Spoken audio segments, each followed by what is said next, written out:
le hace, incluye oxigenación en la herida. Eso es algo que yo considero muy interesante. Solamente lo estoy mencionando para que tengan una idea general, ya esto no es el sumario. Luego tenemos el sarampión, que como sabemos viene siendo producida por un virus, que son igual una enfermedad que es bastante contagiosa, usualmente se da en niños, que tiene una característica de erupción en la piel, que evoluciona en mácula, pápula, costra, así va evolucionando. Luego tenemos la foliculitis, que es la infección de los folículos pilosos.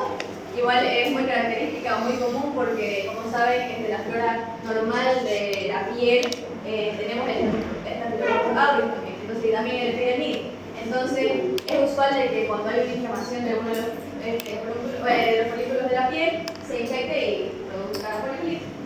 Y luego tenemos el síndrome de la piel escaldada, de que también es producido por el Staphylococcus aureus, acompañado de una toxina, que es la toxina foliativa, que se usa usualmente en bebés, en la que la piel se le va desgamando, se le va saliendo, se le despelecha.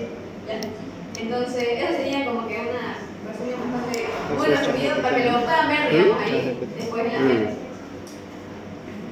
Aquí es lo que les mencionaba para que piquen esto y lo van a ver el tema de la mácula, las manchas, solamente es un cambio de color en la piel, que no es tan sobrelevado, o es plano, pero es de un color diferente. Cuando nos referimos a una mácula, tiene que ser más pequeña, menor a 1 centímetro, y una mancha ya viene siendo más grande. Luego tenemos pápula y nódulo. La pápula únicamente es una sobrelevación, parecida a una picadura, por ejemplo, de mosquito, solamente está la piel sobrelevada. Y en el caso de un nódulo ya es más profundo, o sea, ya llega no solamente a la dermis, sino más al núcleo subcutáneo, etc. Luego tenemos la pústula y la vesícula. La vesícula es únicamente sobrelevada con material líquido seroso, de lo que explicaba.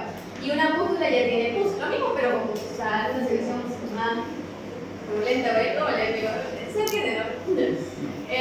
Tumores es muy importante, y en el caso de escara y escama, pero escama básicamente es lo que se despelecha en la piel, y una escara es como una costra similar.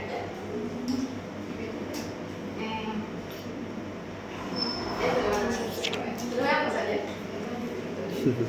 En el caso de la toma de muestra, en las que se quieren hacer infecciones de piel y tejido blando, usualmente se pueden hacer a través de punción percutánea, es decir, a través de la piel, o vía quirúrgica, por ejemplo, drenando un absceso. Hay un dicho que dice que absceso drenado es absceso curado. Entonces, básicamente el tratamiento que se le da a esta clase de enfermedades puede ser solamente drenar esta afección, digamos, en este caso un absceso, ¿no? Usualmente se le hace una punción, se procede a apretarlo, digamos que salga todo el líquido que está también infectado, y se tiene que sacar solamente un saquito que lo acompañe, ¿no? Para que no vuelva a reaparecer, no vuelva a haber infección, y todo se tiene que hacer de forma estéril para que no haya una reinfección. Luego tenemos el caso de los abscesos, son mayormente producidos por gram positivo, anaerobio y aerobio. De los gram positivos tenemos los que ya había mencionado, está el Staphylococcus aureus, también está el epidemia, que no está mencionado ahí, y también el piógenes. En el caso del piógenes es el que producía, por ejemplo, lo que les mencionaba más anteriormente, que era el impético, que era esa erupción que le daban a los niños. Luego tenemos aerobio, los bacilos gram negativos en general pueden ser enterobacterias o entre otros, y los anaerobios, bacterias anaerobias que suelen ser diversas de la flora regional, la del área en general. En el caso de abscesos de pared abdominal, suelen ser usualmente debido a un proceso postquirúrgico, es decir, luego una cirugía de algún tipo de infección. Este se caracteriza por ya no ser únicamente de la piel, o sea, superficial, no solamente de la epidermis, sino también involucrar lo que viene siendo el tejido subcutáneo y a veces el tejido muscular, o sea, el músculo. Entonces son más profundas.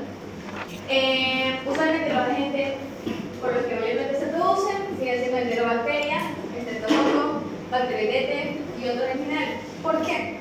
En el caso de las enterobacterias, como sabemos, estas operaciones quizás en algún tipo de operación intestinal, no sé, una apendicitis, o sea, puede haber algún tipo de contaminación, ya, porque sabemos que son cirugías sucias, entre comillas, porque tienen contacto con lo que viene siendo la flora intestinal, ya. Entonces puede haber el escape, por así decirlo, de algún tipo de bacteria que te haya filtrado porque ha habido un procedimiento mal hecho, y se puede dar este tipo de infección. infecciones. Por eso es que hay enterobacterias, ¿ya? En el caso de los estreptococos, por lo que ya sabemos, son flora normal de la piel, entonces por eso es que también producen este tipo de patología.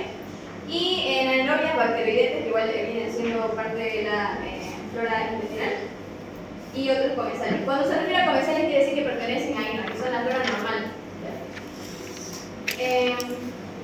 En el caso de un absceso cerebral, no sé si se acuerdan, esto lo habíamos hablado en otra clase, en el caso de que haya una infección en el diente, a ver, decíamos de que si no era bien tratada podía entrar a vía hematógena y se podía diseminar, podía producir una neumonía.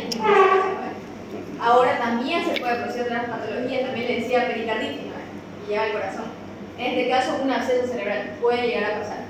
Puede pasar por una infección, digamos, mal curada en los dientes, por algún traumatismo encefálico, entre otras situaciones, ¿no?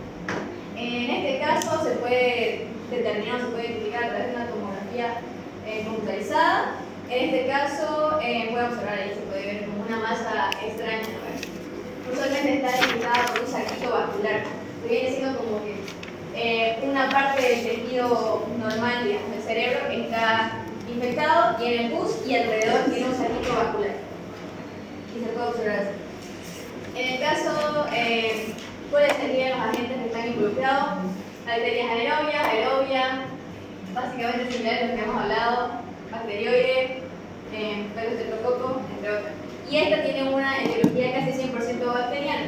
O sea, ya sabemos que se puede producir por traumatismo, pero se produce porque han entrado bacterias a través de este traumatismo, ¿verdad? ¿Se entiende hasta ahí, más o menos? ¿Sí? ¿Cómo es que llegaría al cerebro? En un absceso pulmonar se puede dar también por una neumonía. Tenemos las bacterias aerobias, que son el Streptococcus pneumoniae, que lo mencionamos en la anterior clase, el Staphylococcus aureus, los gram negativos en general y los beta hemolíticos. Ahí vienen siendo los que habíamos mencionado, no se acuerdan que la beta hemólisis se medía en una sangre, en el que se podía ver cuál es el grado de hemólisis que producía cada bacteria, ¿no? O sea, qué tanto dejaba los eritrocitos.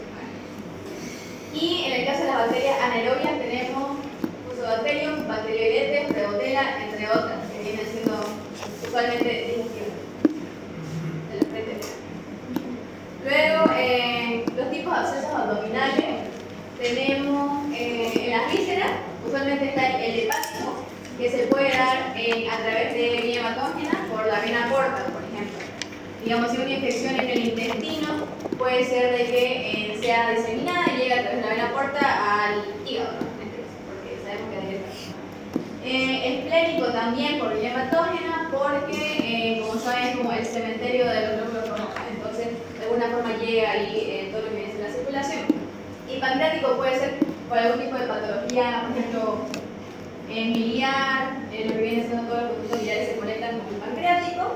Y incluso debido a una infección en el páncreas se puede producir un absceso hepático. Está todo, si se dan cuenta, todo está conectado. Primero está todo lo que viene siendo el conducto biliar, luego está el pancreático y llegan directo al duodeno. En espacios abdominales puede ser intraperitoneal o subfrénico. Ya sabemos que tendría incluyendo todo lo que son órganos intraabdominales, y luego pélvico, que usualmente entran los ginecológicos, que ahorita vamos a ver algunos de ellos.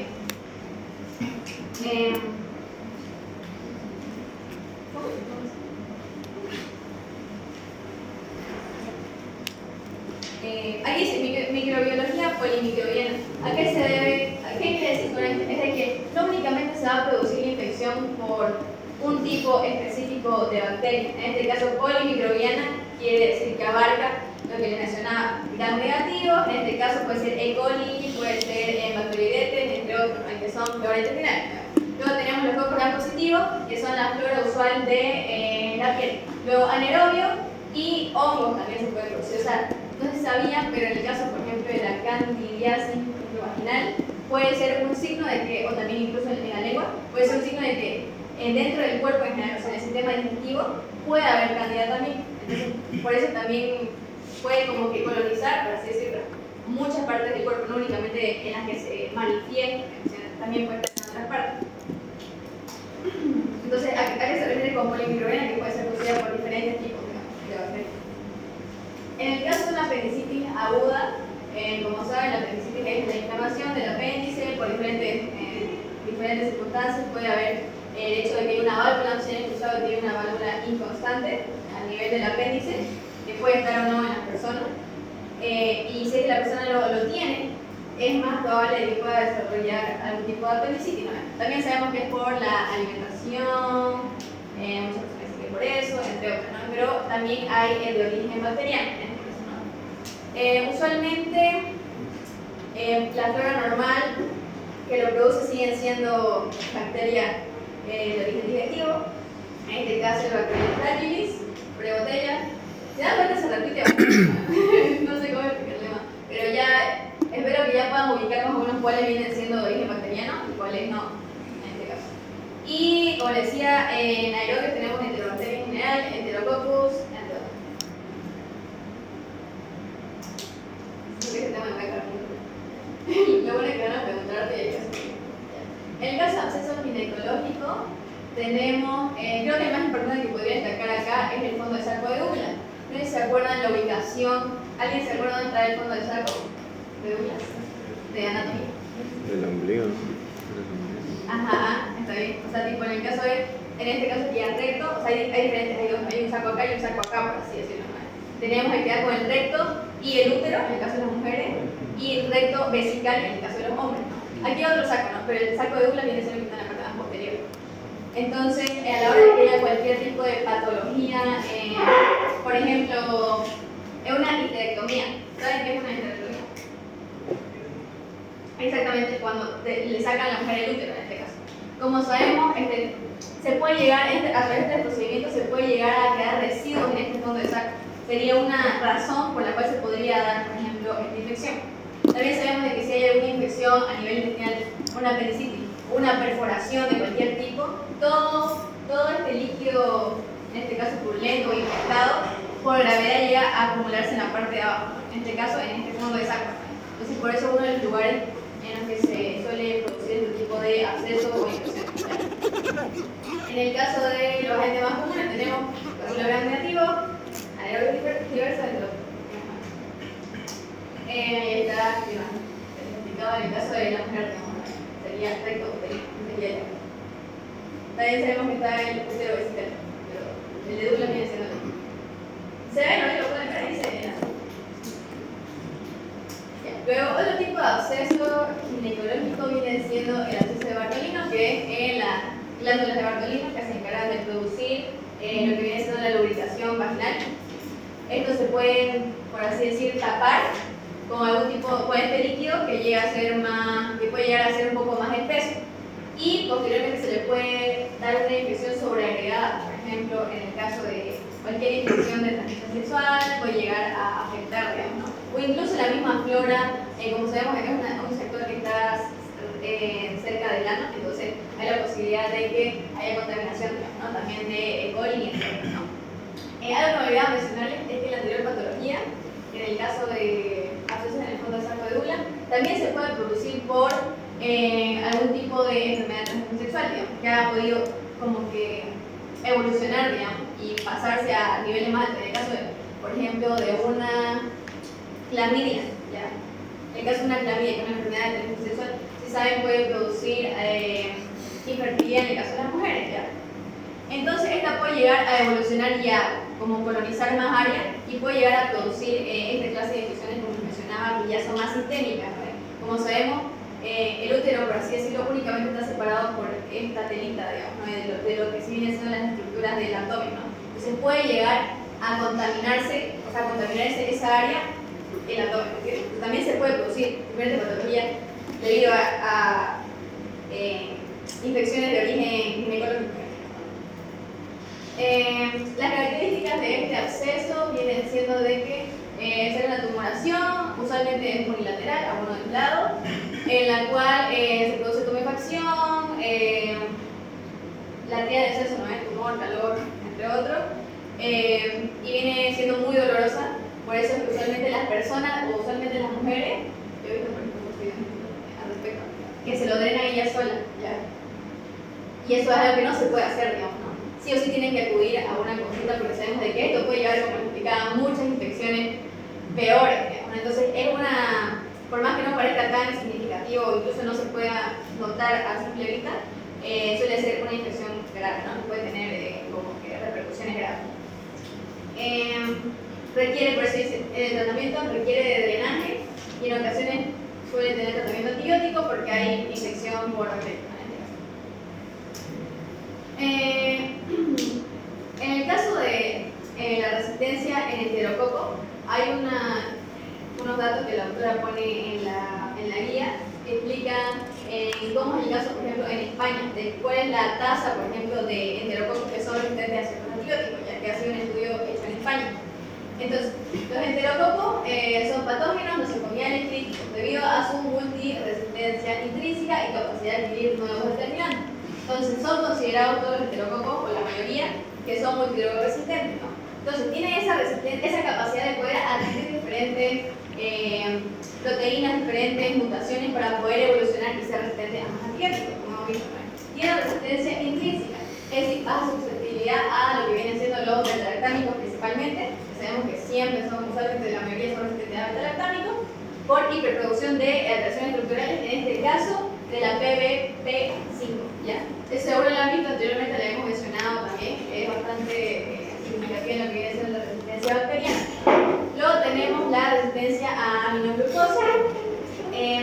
Esta es adquirida a través de enzimas inactivadoras, en este caso la AC6 y la APH2, que se encuentra anulando el efecto sinérgico. Sinérgico quiere decir que trabajan conjuntamente dos partes, ¿no? Es el efecto sinérgico con diferentes activos que tiene la pared de la célula. Entonces no la puede llegar a afectar de la misma forma, o sea, porque no produce el efecto sinérgico que necesita, por ejemplo, el receptor y el antibiótico para poder producirse la reacción, digamos, de destrucción de la pared. Y en el caso de los glicopéptidos, usualmente se suelen, como que la resistencia se suele adquirir debido a operones. Aquí tenemos varios tipos. Como sabemos, ahí está la vancomicina, y por eso que tienen ese como que prefijo.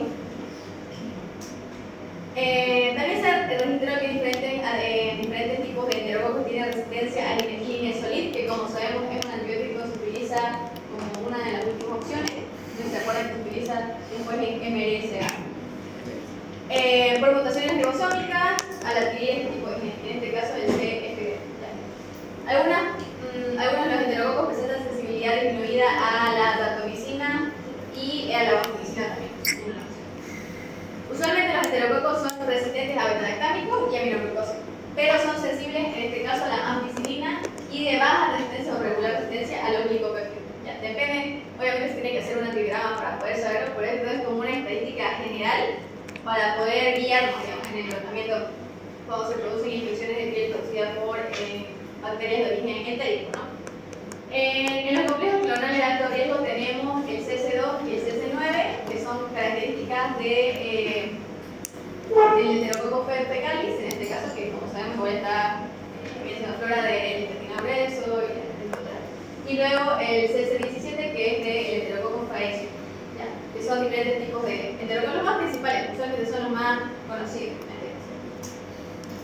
Luego tenemos otro tipo de infección, en este caso la osteomielitis crónica. La autora comienza a explicarlo directamente de la crónica, pero para que tengamos conocimiento general, es una infección a nivel óseo que afecta no solamente al hueso, sino también a la médula. ¿Ya? Esta se puede ser adquirida en el paciente de diferentes formas, por vía hemática también, porque como sabemos también los huesos tienen irrigación bastante mínima, pero la tienen, entonces puede ser a través de vía hematógena.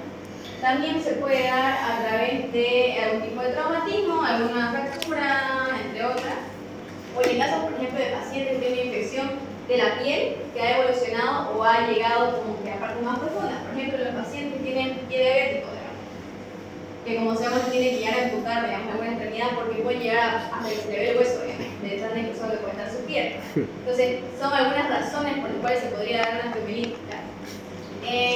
Una infección progresiva del hueso, caracterizado por necrosis tisular, formación de secuestros óseos. Esos secuestros óseos quiere decir partes del hueso que están afectadas por la infección. O sea, viene siendo como que partes que no son útiles, por así decirlo. Estos secuestros óseos se los van a retirar a la hora de hacer el tratamiento. Por eso se llama así. En el caso de la hepatogenia, como les decía, puede ser por contaminación directa o exógena, lo que sea fracturas abiertas o incluso postquirúrgicas, también es, o sea, cuando hay alguna cirugía ortopédica o traumatológica y hay algún tipo de contaminación, también se puede producir. Y en el caso de la cronificación de una osteomielitis aguda, llega a producirse la crónica, porque como decía la doctora, directamente se salta a la crónica. Pero esta puede progresar, puede ser aguda y posteriormente crónica. Y hay algunas características que no se pueden identificar en el caso de una osteomielitis aguda. Por ejemplo, en el caso de la radiografía, una radiografía normal que se toma para identificarlo, alrededor de 1 a 2 semanas antes de que desde que se produjo la enfermedad, 1 y 2 semanas, se toma la radiografía acá, digamos. Todavía no se puede ver que hay osteomielitis en la radiografía. Tenemos que esperar más tiempo ya, para que se pueda notar en la radiografía. Cronificación, entonces por eso yo supongo que por eso directo la doctora enfatizó más la crónica, porque ahí da diferentes formas de identificarlo. No sé, a mí no sé si han leído la guía, pero dice métodos de diagnóstico y ahí comienza directo con la radiografía. En este caso, si fuera aguda, no se podría notar o no sería tan eficaz, por así decirlo. Yo supongo que por eso enfatizó que sea crónica. Cuadro clínico, supuración persistente, puede llegar a fístulas cíclicas, dolor, edema, calor local, tumefación, deformidad y engrosamiento óseo, o sea, puede llegar a deformarse el hueso definitivamente, y también puede haber algún tipo de alteración cutánea en este caso. O sea, la infección, digamos, si no se produce por un traumatismo, puede llegar a afectar de manera de adentro hacia afuera, digamos, hasta llegar a la piel. ¿Ya? Puede, por la deformidad, digamos, en este caso, o por la misma infección que se diseña. Usualmente, en algo que tenemos que tomar en cuenta es de que se da la osteomielitis en niños en lo que son los huesos largos, o sea, tibia, fémur, por ejemplo. Pero en los adultos, usualmente en lo que viene siendo las vértebras. ¿Ya? Pero como sabemos, se produce usualmente en esos huesos que son más. O sea, en el caso de los niños son más propensos porque sus huesos pues, son más débiles, por así decirlo. Todavía está en el proceso de osificación o maduración, etc. Entonces, por eso es que tiene más predisposición, porque aún está creciendo, digamos. En el caso del diagnóstico y laboratorio, como les mencionaba, aquí habla de un hemograma en este caso. Los parámetros inflamatorios a nivel sistémico vienen siendo una leucocitosis, en este caso aumento de la velocidad de sedimentación globular y proteína C reactiva, que como saben, PCR, ¿no? Y en este caso sale positivo porque hay un índice de inflamación fuerte, ¿no? Sabemos que mide eso, ¿no? El grado de inflamación. Entonces, como sabemos, si una infección del hueso que quizás no se note, no sea tan obvia como el caso que yo les decía, un diabético o un traumatismo directamente, es difícil de identificar, digamos. Entonces, esta clase de datos que podemos ver en el hemograma nos pueden dar una idea más o menos de que algo no está bien, de que puede haber una infección de un origen extraño. Todavía no sabemos, digamos, qué es óseo. Entonces, es un indicador de eso. En el caso de técnicas de imagen, que son imprescindibles, como sabemos, nivel óseo, les mencionaba la radiografía. También puede haber una tomografía Excel computarizada, que usualmente sí es más útil en este caso, porque se puede notar de forma bastante obvia lo que viene siendo la infección. Ahí en una radiografía pueden ver claramente ya sería una osteomielitis crónica, se puede ver cómo va perdiendo el color, por así decirlo, del hueso, o sea, como menos radiopaco, se ve más radiológico. Se puede ver a nivel de los intercostales, la falange en este caso. Y fistología, que sería el trayecto de una fístula, o sea, a la hora de entrar en el hueso. Y una resonancia magnética, entre otros. Ya serían las formas de diagnóstico. El manejo terapéutico, en este caso, sería, puede ser una cirugía directamente, ya que sabemos que, por ejemplo, un paciente que ha sufrido una cirugía ortopédica,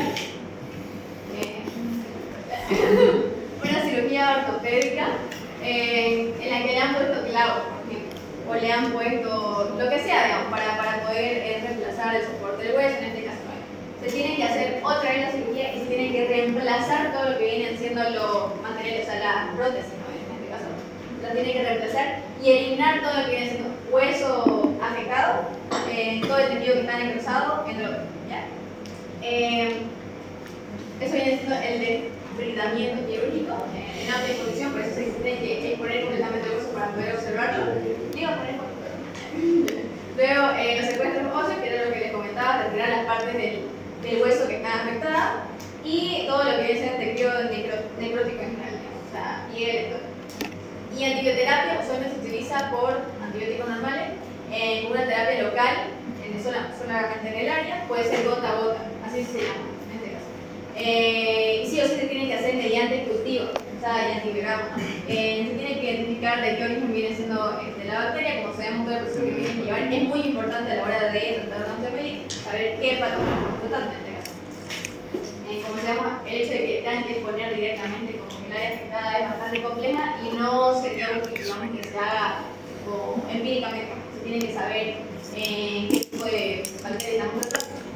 En el caso de acuosa coadyuvante, en este caso otro tipo de tratamiento, tenemos la oxigenoterapia, la hiperbárica, entre otras electroestimulación local, implantes de microesferas. Eso es interesante.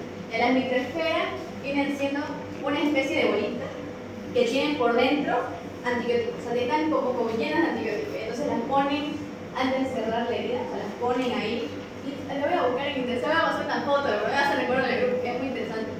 En la cual le ponen esa bolita y luego cierra la herida para que se disemine, por así decirlo, en el hueso. Es muy raro, nunca había escuchado eso anteriormente. Pero le voy a pasar una foto porque lo vemos una herida expuesta, o sea, abierta, y un montón de bolitas chiquitas de color blanco, o sea, sobre el hueso. Entonces, ese es otro tipo de manejo, digamos, de la infección. En este caso, ¿cómo se toma la muestra? El material óseo es obtenido y procesado de forma estricta, porque ya les mencionaba que era muy esencial que sepamos el patógeno específicamente, porque tiene que estar atrapado, o sea, está todo lo que viene siendo la infección está atrapado en la matriz ósea de los tecitos. Entonces, es necesario como que triturarlo, pasarlo por un proceso de trituración, fragmentarlo, para poder obtener en sí, a través de un mortero. O sea, ubica que es el mortero, es como una cosita así de, como un pocillito que tiene como un, es como un tacú, literalmente idéntico. Entonces, se lo pone ahí al hueso para poder triturarlo, fragmentarlo y posteriormente, o sea, que ya está pulverizado y posteriormente se lo siembra en una garganta de forma normal.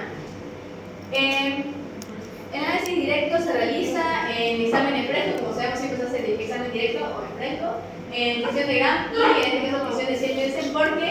¿Por qué dice que presión de 100 Nielsen? Vamos a lo dice. ¿Por qué? En el caso de que sea tuberculosis, digamos, sabemos que la tuberculosis no es solo pulmonar, no, puede estar también, puede haber tuberculosis ósea, otra cosa, ¿no? Entonces, es una posibilidad, por eso también se le hace extinción de silencio, no solamente extinción de gas. Luego tenemos otras vías de recolección, tenemos por aspiración, en este caso de que si ya hay material purulento se puede tomar a través de la aspiración, o en el caso de que es una fístula es una exposición, digamos, directamente, o una corrección de cavidades, por así decirlo. Digamos, ¿alguna vez han escuchado de la gangrena de Fournier? Es un tipo de necrosis, usualmente es muy conocida por el olor muy fuerte que tiene, y usualmente es en el área genital, usualmente pasa en varón. Es muy heavy, y se produce una fístula, por así decirlo, digamos, su cavidad abdominal está completamente conectada o deshecha, por así decirlo, que conecta con el exterior, en este caso su estómago está tan deshecho que conecta con su hígado, por así decirlo, o sea, una conexión de cavidades, no sé cómo explicarlo, o sea, todo el exterior. Entonces, si una fístula en este caso, se puede introducir directamente el material de aspirado para poder sacar la muestra. ¿Ya? Es importante que a la hora de una osteomelitis no solamente se saque la muestra de la secreción que está en la superficie, digamos, no tiene que ser del hueso. ¿Por qué? Porque sabemos que si está en la parte de la piel, puede estar contaminada por la misma flora de la piel. Tiene que ser del hueso. ¿Sí? A la hora de vía quirúrgica también puede ser otra vía de recolección por los secuestros óseos que le decía, a través de la, incluso medular también puede ser, no solamente hueso, sino de médula también, y de prótesis articulares que se tienen que retirar, como mencionaba, que se tienen que cambiar completamente y renovar. Función a la hora de derrame o hematoma. No sé qué. Y aquí están los agentes más comunes que se repiten igual. Estafilococos epidermidis, aureus, que suele ser flora de la piel, Enterococos beta-lactam, beta-hemolítico, glucoviridans, entre otros. Visualmente también tenemos lo que vienen siendo los enterococos, E. coli, Klebsiella pneumoniae, Clostridium. También, ¿por qué está la Klebsiella? Porque en este caso también se puede dar como una infección intrahospitalaria.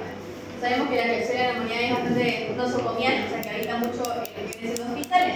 Entonces, si es un proceso quirúrgico, digamos, ortopédico, se puede dar de que haya esta infección agregada por Klebsiella.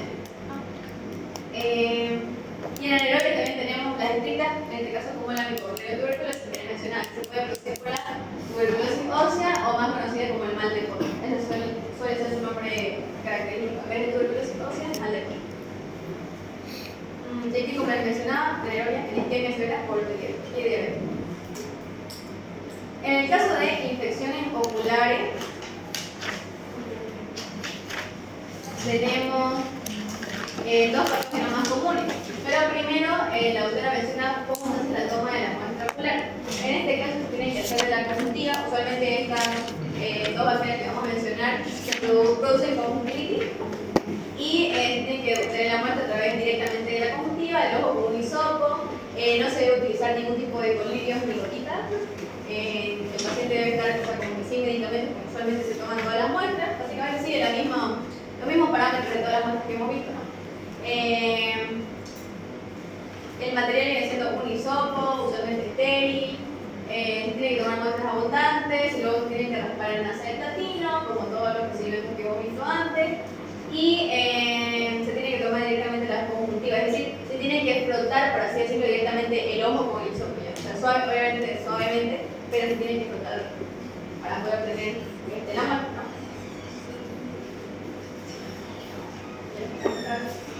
¿Cómo está, doctora? Es obligatorio de que la muestra se tome de ambos ojos, es decir, de los ojos, ¿cierto?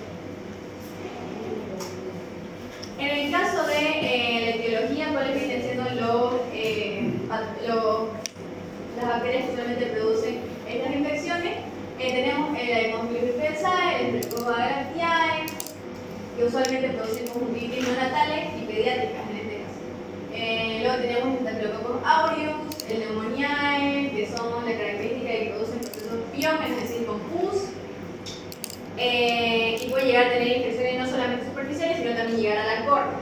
Luego tenemos la Neisseria gonorrhoeae, que es una infección que puede ser de origen a través de la transmisión sexual también, en la cual se produce como cuadros más complicados, en este caso hiperagudos, como conjuntivitis purulenta severa, y en algunos casos puede llegar a producir ceguera. Luego tenemos la Chlamydia trachomatis, que produce una clínica como tracoma. En este caso se produce algún tipo de conjuntivitis, donde el agente tiene la característica de que es un agente, una bacteria intracelular, por lo que causa, como se mencionaba, el tracoma ocular o también conjuntivitis folicular. En el caso de la tracoma producida por la Chlamydia trachomatis, tiene la característica de que produce una infección a nivel ocular, la infección oftálmica, que puede ser prevenible, pero en el caso de que se la adquiera, tiene un pronóstico bastante malo si es que no es tratada, porque puede llegar a producir ceguera en la mayoría de los casos, que suele ser una secuela irreversible en este caso. Como pueden ver ahí en los datos se puede ver que el 60-90% de los niños en particular pueden llegar a desarrollarla, y usualmente es el responsable del 3% de los casos de pérdida total de la visión a nivel mundial.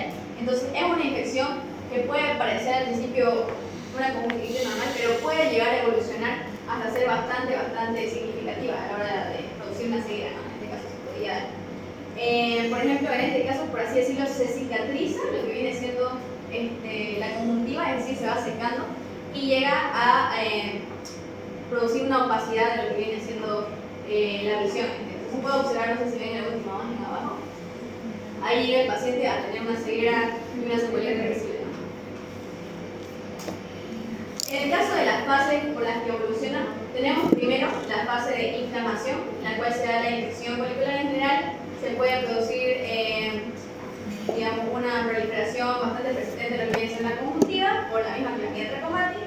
Luego se producen las cicatrices que les mencionaba, en la cual se da una inflamación más crónica, la piel comienza a tener a perder su función en general, se comienza a cicatrizar, como que volverse más dura, por así decirlo. Sabemos que la cicatriz viene siendo un tejido conectivo que hace de que la función normal del tejido que había antes deja de ser funcional. Por así decirlo, digamos, si se cicatriza una parte del corazón en un infarto, ¿no? Porque cuando sufre un infarto emocional se cicatriza el tejido, ¿no? Deja de tener esa función contráctil. Lo mismo en el ojo, entonces si se cicatriza dentro del ojo, pues llega a perder esa oportunidad de tener la visión, ¿no?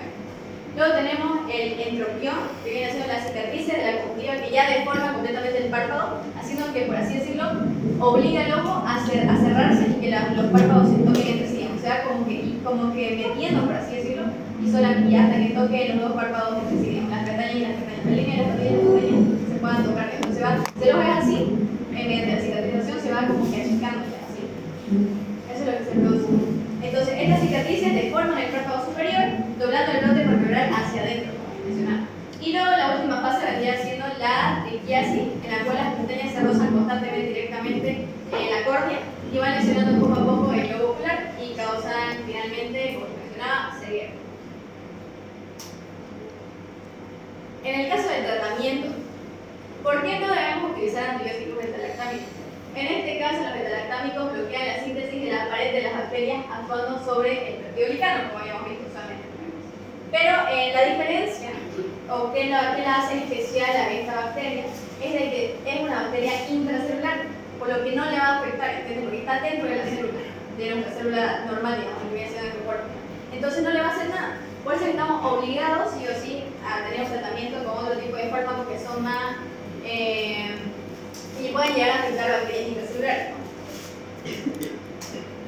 En el caso del diagnóstico, como les mencionaba, tiene que ser a través de la toma de muestras que acabamos de explicar hace ratito, y es indispensable poder diferenciar qué tipo de patología hay. Como sabemos, hay diferentes patologías que pueden llegar, o diferentes bacterias, agentes fisiológicos que pueden llegar a producir viene siendo una conjuntivitis. Entonces tiene que hacer un diagnóstico diferencial para poder identificar qué tipo de infección es o por qué agente está producido. En este caso tenemos la conjuntivitis tóxica, que es la clásica, conjuntivitis folicular crónica de Axenfeld, luego tenemos la queratoconjuntivitis folicular de Tyson, entre otras, que también viene siendo diagnóstico diferencial tienen características similares, pero eso se puede identificar a través de un cultivo en este caso. En el caso de otra de las bacterias que produce afecciones oculares, tenemos el Haemophilus aegyptus, que produce también, al igual que el anterior, una especie de conjuntivitis. En este caso, también este bacilo es conocido como bacilo de Koch-Weeks. Es un microorganismo patógeno ocular que es sumamente agresivo y puede llegar a producir diseminación sistémica. Así que su principal causa viene siendo la conjuntivitis aguda purulenta, es decir, lo que provoca en este caso, y suele ser altamente contagiosa. Tiene la característica de que produce algunos cuadros ya a nivel sistémico, como les mencionaba. Puede ser la fiebre purpúrica brasileña, que es una enfermedad que provoca una enfermedad septicémica, es decir, que se disemina a través de la sangre, fulminante en niños, en el caso de niños bastante grandes. Y su incubación viene siendo breve, por eso es rápida, es decir, de 1 a 2 semanas ya puede llegar a producir afecciones bastante grandes. Y luego en la mortalidad, tiene una tasa de mortalidad muy alta, del 75%, donde el descenso frecuente sobreviene dentro de las primeras 24 horas, es decir, que el paciente puede llegar a morir en el lapso de tiempo. O sea, depende de su estado inmune. Vamos a hacer ¿cómo se llama? El cuestionario, ¿ya? Veo que no lo han hecho.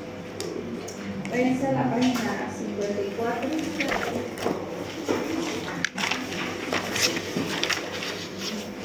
En la página 54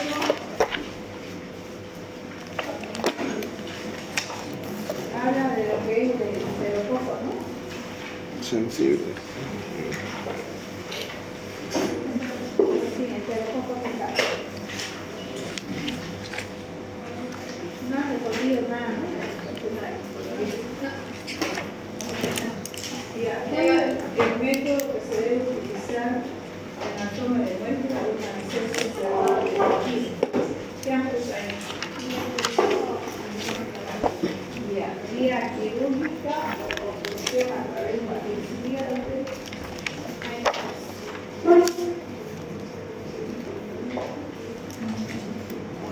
La primera pregunta es el método que se utiliza en la toma de un acceso cerrado Vía y quirúrgica o punción. Cuando termine la primera, contesta. ¿Ya está? Ya vamos con el número 2. En los accesos intraperitoneales, los gérmenes más frecuentes de la familia de bacterias son las bacterias aerobias, Escherichia coli. También no se olviden de las bacterias anaerobias y bacterias anaerobias. Los bacteroides, los usuarios. bacterias.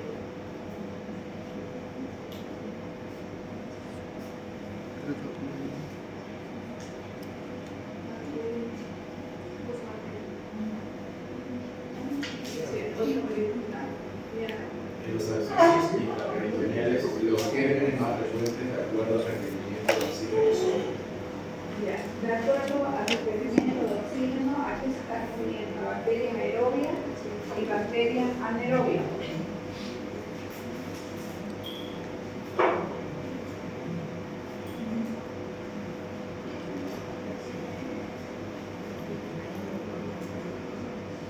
La otra pregunta.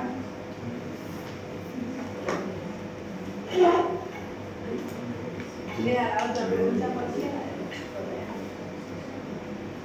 La bacteria anaerobia bacteroide y Streptococcus, ¿en qué clase de absceso puede implicarse como patógeno? ¿Qué han puesto ahí?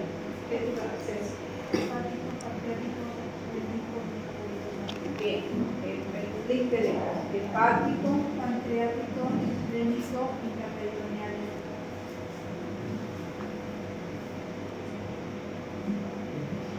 Hepático, todo lo que es órgano, pancreático, esplénico. Ya, la otra pregunta. En los accesos de tejido blando, los patógenos con morfología de cocos blancos positivos más frecuentes son Staphylococcus aureus y Streptococcus pyogenes. Staphylococcus aureus y Streptococcus pyogenes.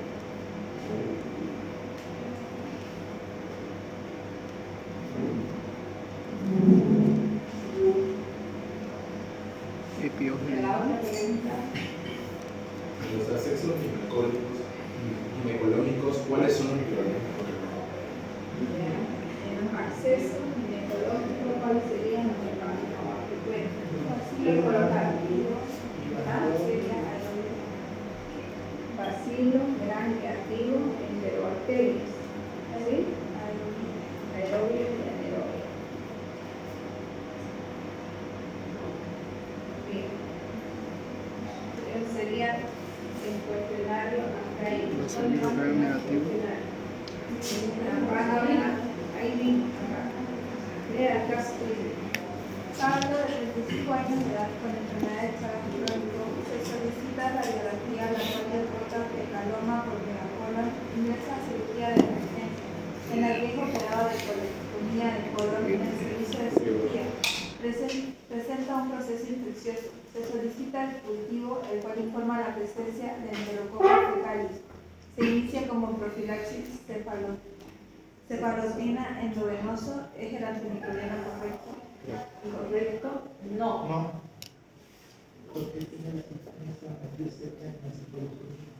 Ya, porque tiene resistencia natural o intrínseca a la cefalosporina. Porque tiene resistencia intrínseca o natural a la cefalosporina. Por eso no se tiene que dar.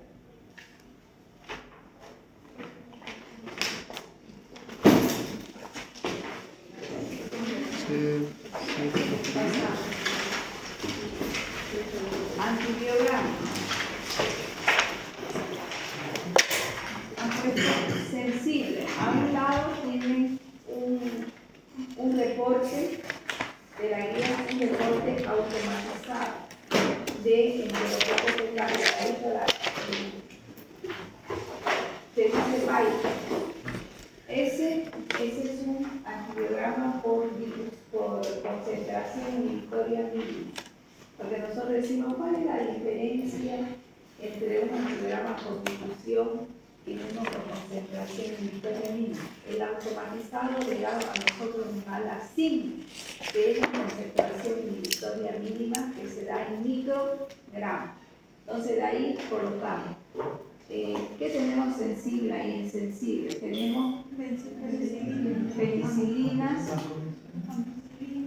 ya, ¿qué más?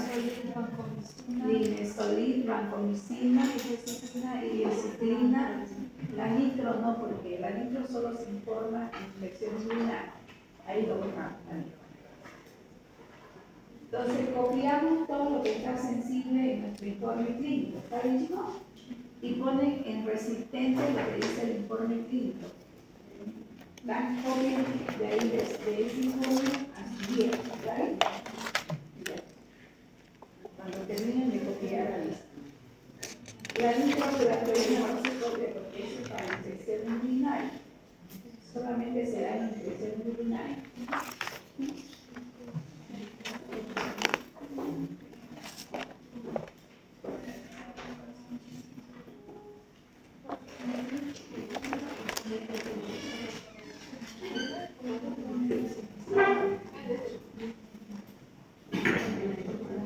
Solo tiene que copiar del informe clínico a su guía. Lo que dice S sensible con el sensible. Y lo que dice R resistente. ¿Está bien?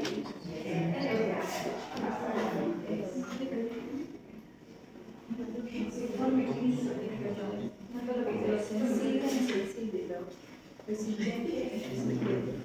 El informe clínico. ¿Está bien, chicos? ¿Entendió? Ese libro que dice que hace que no, siempre la veo ahí casi guía. Ahí voy a sacar fotos a los que no traen guía ahora y la otra clase me enseñan. Sí, es que se olvidan siempre de traer su guía. Lo de S son sensibles y lo de R resistentes. Así que van a aprender. O sea, no están escribiendo, no están leyendo los antibióticos, no están viendo los antibióticos, lo que más difícil que se le entre a su mente, digamos. Si no, ellos no hacen. Deberían. igual debería ser hicimos la revisión de esa lección. Y así van a aprender. Es decir, que uno se fuese con el informe de concentración inhibitoria mínima, de difusión si no tiene interés, no puede hacer más nada.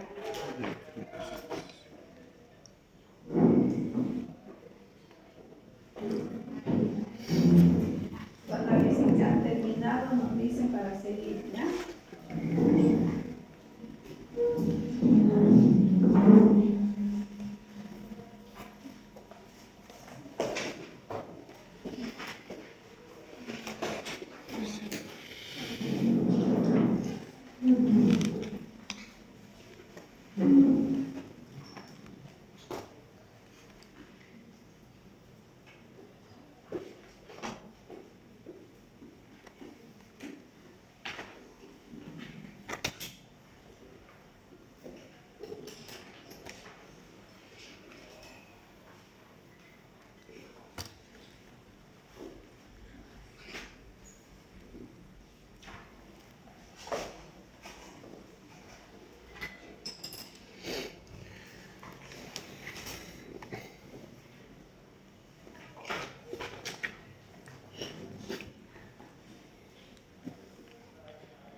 Terminar. Sigamos. Sigamos en. ¿Cuál sería el antibiótico que elegiría tomando en cuenta el perfil de antibióticos que forman parte en el antibiograma para el Enterococcus fecalis? ¿Cuál elegirían ahí? Sí. Ampicilina sería de decir. Ampicilina.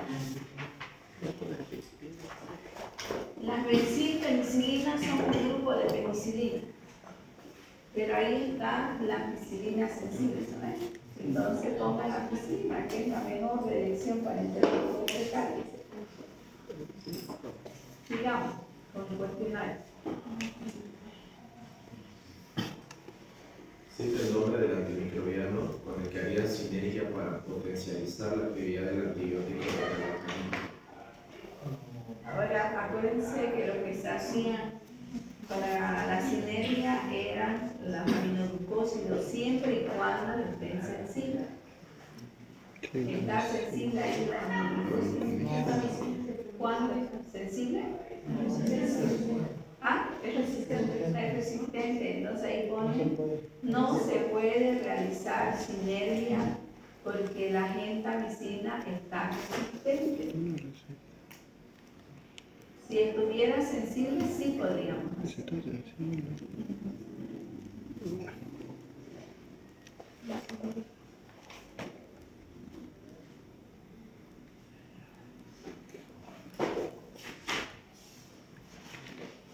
Pues ese no sé por qué. Porque está recetando, pero no lo veo sensible. Ese problema. ¿Hay más? Se puede decir. ¿Qué dice?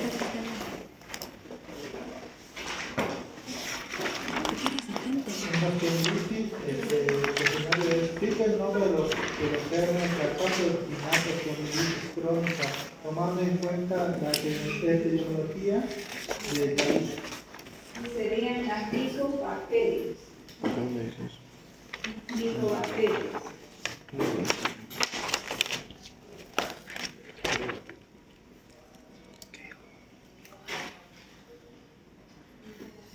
Micobacterias.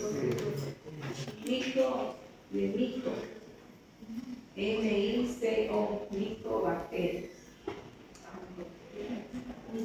Micobacterias. Otra pregunta. ¿Cuál sería la vía de la toma de muestra en un paciente con infección de prótesis articulares? Prótesis, estamos hablando de una prótesis. ¿Qué entonces? ¿Qué haríamos? ¿Qué creen ustedes que podríamos sacar? ¿Ah? Claro, exactamente.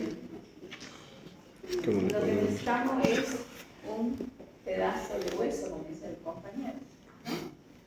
Y eso que lo hacemos, lo trituramos, ¿no? Él ha explicado. Sí, ahí está. Ajá. Triturar. O sea, De tejidos. eso sería la muestra ideal. Un trozo Resto de material óseo, o sea, material óseo. es un pedazo. ¿Qué más? ¿En qué caso considera importante realizar la técnica de aspiración en un proceso infeccioso? ¿Cuándo haríamos aspiración en un proceso infeccioso? ¿Cuándo el acceso es cerrado o cuando hay una fístula, ¿no? Directo del piso. Ajá.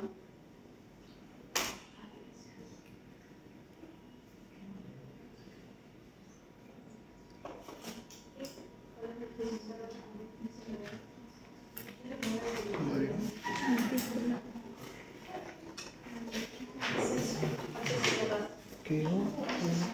Como es una fístula o absceso es cerrado. ¿La ven, chicos? Sí, cuando ¿La otra? no había.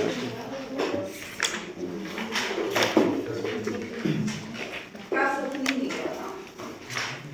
Carmen, de 25 años de edad, visita servicio de oftalmología para recetar larineo, secreción purulenta, lesiones microscopios, de la joven en revés de queratitis epitelial, hay cicatrización de la conjuntiva, el diagnóstico probable es tracoma.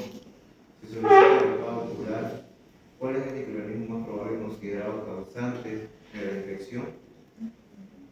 Clamidia trachomatis. Ya, clamidia trachomatis. Clamidia, ¿no?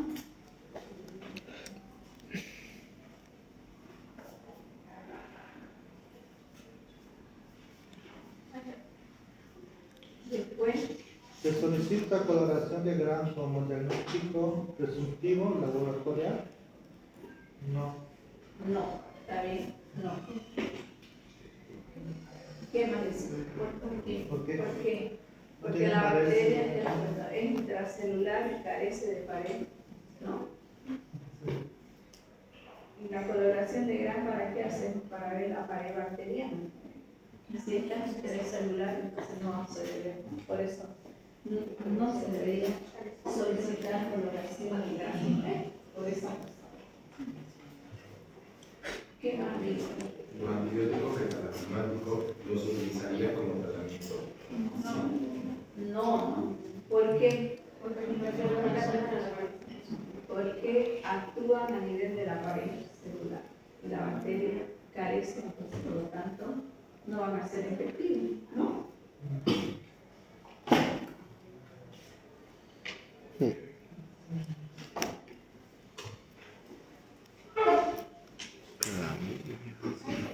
¿Qué más hay? ¿Algo? Sí. Ahí tenés la oportunidad. Ya está.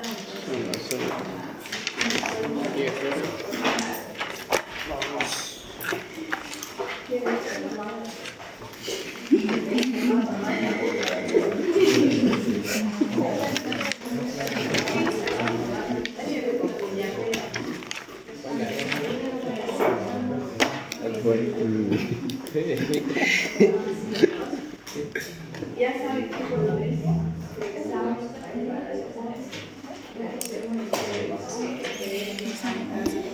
la catedral pintaba morando. Nada que tenga la mano de la botella. Pero ¿qué te va a estar? ¿Qué te va a estar? Todo. ¿Qué más? De la que ¿Pero para el tema o por otro? pero lea, papá, la primera hoja es la primer parcial práctico de la guía. ¿Qué hace el tema? Ahí está, ahí está. Así no la leen.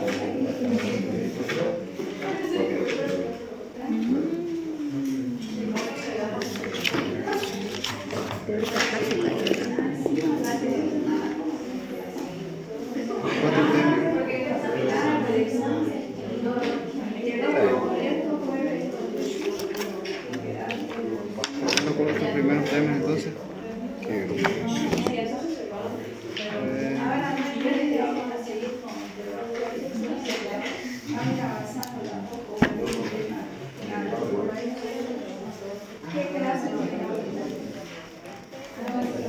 Fisio. Fisio, ¿de qué habla? Descanso. Salud pública. Pero confianza en tu camisa. Usted hable de y viene de la cara. Fui al centro de Estado cerrado. No, pero pregúntele su nombre y va y mírele la cara. Ya, a ver, Génesis Chávez Valdivieso, Jimena Antelo Solís, Edward Joseph Montaño, Fiorella García Tubirata, Jazmín Sofía, Aarón Alberto, Diana Castro Romero, Lorena Isabel Vaca Montes, Mariana Gutiérrez Gustavo, María José, Beida Yamilet Marqués Coca, Cristian David Terraza Alonso, Brando Tardío Cruz, Diego Alejandro Alcocer, Brian Oliveira Olivera. Flores Cocinada Crisley, Alexia Inara Díaz, Álvarez Maite Alexandra, Canedo Sinaga Diane, Sebastián Burela, Presente. Moisés Ricardo Mari, Nairobi Nicole Morales, Luis Junior Guamán Chivetro, Erika Anderling Arroyo, Ana Inés Durán Díaz, Jennifer Rivas, Manuel Guillermo Hacha. Ya están todos. Sí. Acomódense y vayan. Salud.